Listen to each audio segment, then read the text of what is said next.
Hello everyone, स्वागत है आप सबका। आज हम जो टॉपिक ले रहे हैं, morphology and digestive system of earthworm.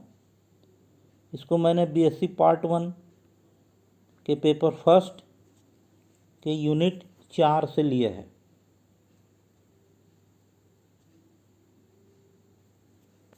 सबसे पहले देखते हैं क्लासिफिकेशन ऑफ अर्थवर्म। अर्थवर्म जिसको कि फाइलम एनिलिडा में रखा गया है। एनिलिडा का कैरेक्टर होता है elongated cylindrical body, bilaterally symmetrical, जिसमें कि अर्थवर्म को रखा गया है। वो इस फाइलम के लिए बिल्कुल फिट पाया जाता है। लंबा शरीर होता है और राउंडेड स्ट्रक्चर शरीर होता है, बाइलेटरली सिमिट्रिकल, दोनों लेटरल साइड से सिमिट्री दिखाता है। इसकी क्लास है ओलाइगोकीटा। ओलाइगोकीटा के अनुसार setae are usually arrange segmentally. Segments में सीटी पाए जाते हैं जो लोकोमोटरी ऑर्गन होता है। मोस्टली टेरेस्ट्रियल, ऐसे जंतु जो टेरेस्ट्रियल होते हैं, स्थलीय होते हैं, वो इसमें रखे जाते हैं। तो अर्थवर्म भी सेम कैरेक्टर प्रोड्यूस करता है, इसीलिए इसको इसमें रखा गया है। ऑर्डर इसका ऑफिस्थोफोरा, इसमें भी टेरेस्ट्रियल एनिमल आते हैं। बॉडी लंबी, लार्ज, मैनी सेगमेंटेड, बहुत सारे खंडों में विभाजित रहती है। गिजार्ड डेवलप्ड रहता है। अर्थवर्म भी ये कैरेक्टर दिखाता है, इसलिए इसका ऑर्डर है ऑफिस्थोफोरा। Genus पेरिटीमा, species पोस्थुमा। तो अर्थवर्म का जूलॉजिकल नेम है पेरिटीमा पोस्थुमा। तो जो आज हम स्पीसीज की स्टडी करेंगे, मॉर्फोलॉजी और डाइजेस्टिव सिस्टम, वो है पोस्थुमा स्पीसीज। मॉर्फोलॉजी के अंतर्गत कलर इसका रेडिश ब्राउन होता है। रेडिश ब्राउन इसका कलर होता है। आपने कहीं ना कहीं अर्थवर्म को देखा होगा जो कि इसका कलर एकदम ब्राउन या रेडिश ब्राउन होता है। क्यों? क्योंकि इसमें पोरफायरिन पिगमेंट्स पाए जाते हैं। इसके शरीर में पोरफायरिन पिगमेंट्स पाए जाते हैं, उसके कारण इसका कलर रेडिश ब्राउन होता है। They are burrowing in habit. Burrowing मतलब बिल बना के रहने वाले, हैबिट मतलब आदत। इनकी जो आदत है वो बिल बनाकर रहने वाले हैं। अर्थवर्म इज मेटामेरिकली सेगमेंटेड, बहुत ही इंपॉर्टेंट कैरेक्टर है। अर्थवर्म में जो भी सेगमेंटेड है वो सभी के सभी सेगमेंट एक बराबर होते हैं, सभी खंड बराबर होते हैं, उनको कहा जाता है metamerically segmented. Earthworm live in moist soil. कहाँ पर ये पाए जाते हैं? ये पाए जाते हैं मॉइस्ट सॉइल में, जो नरम, जो कि जिसमें नमी ज़्यादा रहती है, वहाँ पर ये एनिमल्स ज़्यादा पाए जाते हैं। इसके बाद है सिलोमेट एनिमल। इसमें ट्रू सिलोम पाई जाती है। सिलोम का मतलब होता है बॉडी वॉल और गट वॉल के बीच में एक कैविटी पाई जाती है जो कि पेराइटल पेरिटोनियम मेम्ब्रेन से घिरी रहती है। ऐसी कैविटी को सिलोम कहते हैं और यह ट्रू सिलोम होती है जो कि अर्थवर्म में पाई जाती है। उसके बाद ट्रिप्लोब्लास्टिक। इसका शरीर जो है 3 क्लियर लेयर का बना होता है। बाहर एक्टोडर्म, बीच का मेसोडर्म और अंदर का endoderm. Outer ectoderm, middle mesoderm और इंटरनल एंडोडर्म। और ये होते हैं कोल्ड ब्लडेड एनिमल। जैसा वातावरण वैसा उनके शरीर का टेम्परेचर हो जाता है। Now structure. बाहर से ये एनिमल कैसे दिखाई देता है, इसकी जो मॉर्फोलॉजी है एक्सटर्नली कैसे दिखाई देता है। तो बॉडी जो है सिलिंड्रिकल है, इसमें बहुत सारे खंड पाए जाते हैं, करीब 100 से 120 सेगमेंट्स पाए जाते हैं। सभी सेगमेंट्स जो है एक बराबर होते हैं। टेरेस्ट्रियल हैबिट वाला एनिमल है, present in upper most surface of the soil. और जब हम इसकी संरचना देखते हैं, यहाँ डायग्राम 2 दिए जा रहे हैं। पहला ये डायग्राम आप देखेंगे, फर्स्ट नंबर का जो डायग्राम है वो है डॉर्सल व्यू, सेकंड नंबर का जो डायग्राम है वो है वेंट्रल व्यू। किसी भी एनिमल की 2 सतह होती है, डॉर्सल सरफेस और वेंट्रल सरफेस। चूँकि ये एनिमल गोल है, राउंडेड है, तो हम कैसे पहचानेंगे कि ये डॉर्सल सरफेस है और ये वेंट्रल सरफेस है। डॉर्सल सरफेस को पहचानने का तरीका है dark median mid dorsal line, जहाँ पर dorsal blood vessels longitudinal axis में रन करती है। यहाँ से आप देखेंगे ये जो मिड डॉर्सल लाइन पर ये बिल्कुल शरीर के बीचों बीच एक डार्क कलर की रेखा चल रही है, इसको बोलते हैं डॉर्सल ब्लड वेसल्स। ये डॉर्सल लाइन, इसको बोलते हैं डॉर्सल लाइन, और पूरी एक्सिस में चलती है। इसी की उपस्थिति के कारण यह अर्थवर्म का डॉर्सल सरफेस कहलाता है। वेंट्रल सरफेस पर पूरे के पूरे जेनाइटल एपर्चर्स पाए जाते हैं, जेनाइटल ओपनिंग्स पाई जाती है, जो कि वेंट्रल सरफेस पर पाई जाती है। और इस एनिमल में आप देखेंगे जेनाइटल ओपनिंग ये एक पाई जा रही है, दूसरी जेनाइटल ओपनिंग ये पाई जा रही है। ये जो जेनाइटल ओपनिंग है ये होती है 14, 15 और 16 सेगमेंट्स पर, जिसको हम क्लाइटेलम बोलते हैं। यहाँ पर फीमेल जेनाइटल एट्रियम पाया जाता है, फीमेल जेनाइटल एट्रियम पाया जाता है। उसके बाद मेल जेनाइटल एट्रियम पाया जाता है, मेल जेनाइटल पोर पाया जाता है। मेल जो जेनाइटल है एक जोड़ी पाया जाते हैं, 3 जोड़ी पाया जाते हैं। 17, 18 और 19वें खंड में ये पाए जाते हैं। एंटीरियर पार्ट अगर लेते हैं तो ऊपर में प्रोस्टोमियम और पेरिस्टोमियम, 2 इसके ऊपर के सेगमेंट्स पाए जाते हैं।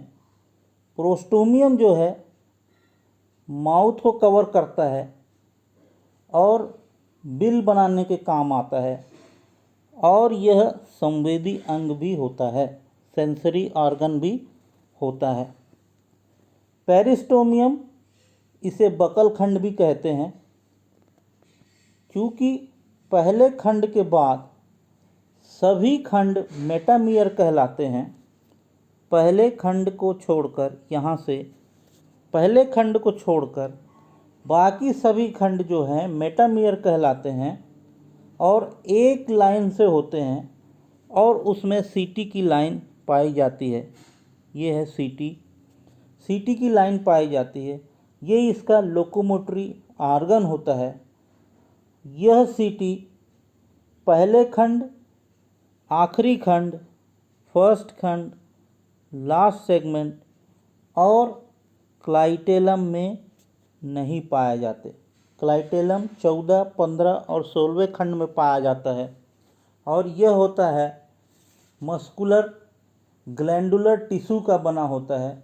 यह फर्टिलाइजेशन के समय कोकून बनाने का काम करता है, जो अंडों के चारों तरफ कोकून बनाने का कार्य करता है। पिछले जो वेंट्रल सतह पर सिर्फ इसके पूरे जेनाइटल एपर्चर्स पाए जाते हैं। इसका शरीर क्लाइटेलम की उपस्थिति के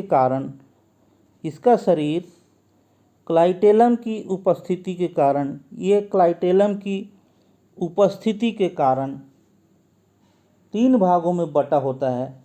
पहला होता है प्री क्लाइटेलर रीजन, 1 से लेकर 13 खंड तक, 1 से 13 खंड तक, 1 से लेके 13 खंड तक जो होता है वो होता है प्री क्लाइटेलर रीजन। 14, 15 और 16 ये कहलाता है क्लाइटेलर रीजन। और इसके बाद 16वें खंड से लेकर लास्ट तक का जो खंड होता है वो कहलाता है पोस्ट क्लाइटेलर रीजन। ये इसका बॉडी की एक्सटर्नल स्ट्रक्चर है। नाउ अब लेते हैं डाइजेस्टिव सिस्टम। डाइजेस्टिव सिस्टम जब हम देखते हैं तो इसकी पूरी जो एलिमेंट्री कैनाल है वो स्ट्रेट है, बिल्कुल सीधी है। कंप्लीट एलिमेंट्री कैनाल है from mouth to anus. Mouth भी पाया जा रहा है, एनस भी पाया जा रहा है, मतलब कंप्लीट एलिमेंट्री कैनाल। सॉइलीवोरस एनिमल होते हैं, सॉइल खाने वाले एनिमल होते हैं। इसका माउथ पहले खंड में पाया जाता है, माउथ पाया जाता है पहले खंड में। उसके बाद बकल कैविटी पाई जाती है 1 से लेके 3रे खंड में, 1 से 3रे खंड में बकल कैविटी पाई जाती है। पहला जो होता है, पहला खंड माउथ का, दूसरा 1 से लेके 3रे खंड में बकल कैविटी। 4थे खंड में फेरिंग्स पाई जाती है। 4th सेगमेंट में फेरिंग्स पाया जाता है। ये मस्कुलर होता है। इसे 2 चेम्बर होते हैं, इसमें 2 चेम्बर होते हैं, पहला वेंट्रल और दूसरा डॉर्सल। इसके डॉर्सल साइड पर फेरेंजियल ग्रंथियां पाई जाती हैं या सलाइवरी ग्लैंड्स पाए जाते हैं। यह सलाइवा सिक्रीट करती है, सलाइवा बनाती है। इस ग्रंथि के ऊपर क्रोमोफिल सेल, क्रोमोफिल सेल क्या होती है? ये एक स्पेशल टाइप ऑफ सेल होती है, विशेष प्रकार की सेल होती है। यह पेप्सिन उत्पन्न करती है।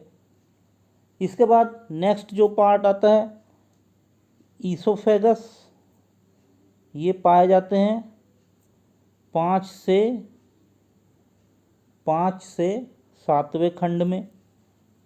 ईसोफेगस पाए जाते हैं 5 से 7वें खंड में। यह केवल लंबी ट्यूब होती है जो स्टमक तक भोजन पहुंचाती है। इसके बाद पाया जाता है गिजार्ड। गिजार्ड जो है 8 से 9th खंड में पाए जाते हैं। 8 से 9 खंड में ये पाए जाते हैं। यह खाना को पीसता है। गिजार्ड जो है ग्राइंडिंग एपरेटस है। इसके अंदर क्यूटिकल की लाइनिंग होती है एवं 2 प्रकार की मसल्स इसमें पाई जाती, मसल्स होती है। सर्कुलर मसल्स होती है जो कि इसमें भोजन को पीसने के लिए इसमें मदद करती है। और यह गिजार्ड जो है काफ़ी इम्पोर्टेंट ऑर्गन है इसके भोजन को पीसने के संबंध में। इसके बाद स्टमक पाया जाता है। स्टमक जो है 9 से 14वें खंड में पाया जाता है। यह इसमें एक ग्रंथि पाई जाती है जो कि स्टमक में जो ऑर्गन होता है वो भोजन को डाइजेशन करने के लिए मदद करता है। इसके बाद इसमें इंटेस्टाइन पाई जाती है। इंटेस्टाइन में इंटेस्टाइनल सीकम पाया जाता है। इंटेस्टाइन जो है टिफ्लोसोलर के कारण 3 भागों में डिवाइड रहती है। ये टिफ्लोसोल के कारण इंटेस्टाइन 3 भागों में डिवाइड रहती है। प्री टिफ्लोसोलर रीजन जो टिफ्लोसोल से ऊपर होता है उसको बोलते हैं प्री टिफ्लोसोलर रीजन, और जो टिफ्लोसोल के नीचे होता है उसको बोलते हैं पोस्ट टिफ्लोसोलर रीजन। और जहाँ पर टिफ्लोसोल पाया जाता है उसको कहा जाता है टिफ्लोसोलर रीजन, टिफ्लोसोल के कारण इसके इंटेस्टाइन का आकार बढ़ जाता है, जहाँ पर भोजन का अवशोषण ज़्यादा अच्छी तरीके से होता है। और इसमें इंटेस्टाइनल सीका पाए जाते हैं। ये है इंटेस्टाइनल सीका। यह 25 खंड से चालू होकर 22 से 23 खंड तक जाता है। 25वें खंड से चालू होकर यह 22 से 23 खंड ऊपर की ओर जाता है। यह एंजाइम एमाइलेज उत्पन्न करता है, जो कि सेलुलोज, लाइपेज, काइटिन, यह सब एंजाइम इंटेस्टाइनल द्वारा उत्पन्न होती है। लेकिन सिर्फ एमाइलेज एंजाइम जो है इंटेस्टाइनल सीका में उत्पन्न होती है। यहाँ पर भोजन को एब्जॉर्ब करने के लिए टिफ्लोसोल का रीजन पाया जाता है। प्री टिफ्लोसोल रीजन यह 15 खंड से लेकर 26 खंड तक होता है। जो टिफ्लोसोल के पहले वाला भाग है, ये टिफ्लोसोलर रीजन 15वें खंड से लेकर 26वें खंड तक होता है। जबकि टिफ्लोसोल का जो रीजन है वो 27 से आखिरी के 25 खंड में 27 से चालू होता है और आखिरी के 25वें खंड में अनुपस्थित रहता है। अर्थात 27वें खंड से टिफ्लोसोल चालू होता है, ये टिफ्लोसोल चालू होता है और आखिरी के 25वें खंड में अनुपस्थित रहता है। जो 25वें खंड जो आखिरी का बचता है वहाँ पर यह नहीं पाया जाता। पोस्ट टिफ्लोसोलर लास्ट के 25 खंड में रहता है। अर्थात जहाँ तक टिफ्लोसोल रीजन रहता है 27 से लेके आखिरी के 25 खंड तक, उसके बाद लास्ट के 25 खंड में पोस्ट टिफ्लोसोलर रीजन पाया जाता है। यहाँ पर रेक्टम लास्ट खंड होता है। इसमें वेस्ट मटेरियल, जो कि भोजन को पचाकर, जब भोजन का पचाकर वेस्ट मटेरियल आता है तो इसे एक बॉल लाइक स्ट्रक्चर में अर्थवर्म बाहर निकालता है। इसे कहते हैं वर्म कास्टिंग। इसे क्या कहा जाता है? वर्म कास्टिंग कहा जाता है, जिसके कारण हम यह पहचान सकते हैं कि अर्थवर्म कहाँ पर है। उस वर्म कास्टिंग को देखकर हम इसको पहचान सकते हैं।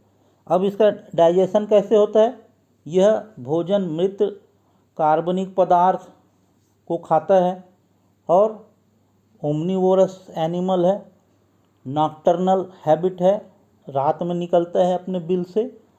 सड़ी गली पत्तियाँ, घास, फूल, बीज, कीड़े मकोड़े, अन्य कार्बनिक पदार्थ यह भोजन में ग्रहण करता है। माउथ से ये भोजन लेकर जो भोजन अंदर जाता है और फेरेंजियल बल्ब्स में, जो फेरेंजियल कैविटी है, वहाँ पर लार स्रावित होती है और सलाइवा में जो एंजाइम्स हैं वो एंजाइम्स उस भोजन को पचाने में मदद करते हैं और नीचे आता है गिजार्ट में भोजन पूरी तरीके से पीस दिया जाता है। पीसा हुआ भोजन अमाशय में आता है और इसके बाद यह पाचक रस में भोजन पूरी तरीके से मिल जाता है। एंजाइमेटिक रिएक्शन होता है और जैसे ही इसमें एंजाइम्स की रिएक्शन होता है, भोजन जो है केमिकल कंपाउंड में टूटता है, टिफ्लोसोल में एब्जॉर्प्शन होता है और वेस्ट जो है वर्म कास्टिंग के रूप में एनिमल बाहर डिस्चार्ज कर देता है। इस प्रकार यह इसकी डाइजेस्टिव सिस्टम है। धन्यवाद। Thank you very much.